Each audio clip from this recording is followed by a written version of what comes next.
NZGTTM, the Contracting Chain Process Introduction. Today, I want to walk through how the NZGTTM works, from the very top of the contracting chain through to the people actually working on site. One of the biggest changes from CoPTTM is that traffic management is no longer something that starts when a TMP is written. Under the NZGTTM, temporary traffic management begins when a project is first conceived and continues until the worksite is removed and reviewed. Every organization in the contracting chain has responsibilities, and every decision made upstream affects the safety of workers and road users downstream. 1. The Client Contracting PCBU. The process starts with the client. This may be the road controlling authority, a utility owner, a developer, or any organization commissioning the work. Their responsibility isn't to design traffic management. Their responsibility is to procure work that can actually be delivered safely. This means defining the scope of works, identifying known constraints, allowing adequate budget, allowing realistic timeframes, considering safety during project design, and selecting competent contractors rather than simply selecting the lowest price.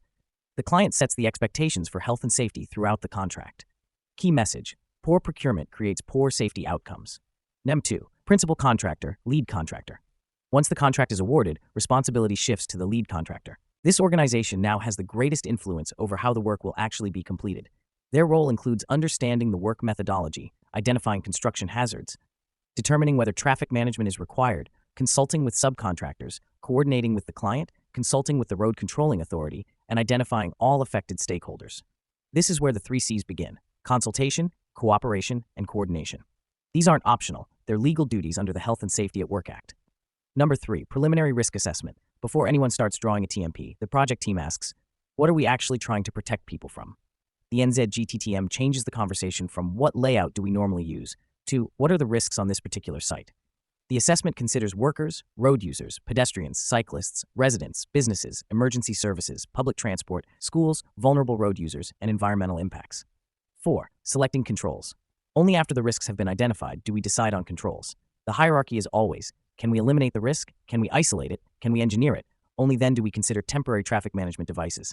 Examples include road closures, detours, night works, reduced work areas, temporary speed limits, lane closures, barriers, portable traffic signals, and stop-go operations. Cones are not the solution. They're simply one control within a much larger risk management system. 5. Temporary traffic management planning. Now the TMP designer becomes involved. The designer takes the agreed methodology, the risk assessment, stakeholder requirements, and engineering decisions, and develops the temporary traffic management plan.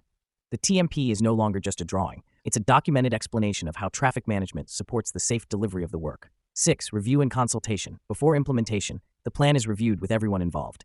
This includes the client, lead contractor, subcontractors, TTM provider, affected utilities, RCA, emergency services where required, and other stakeholders.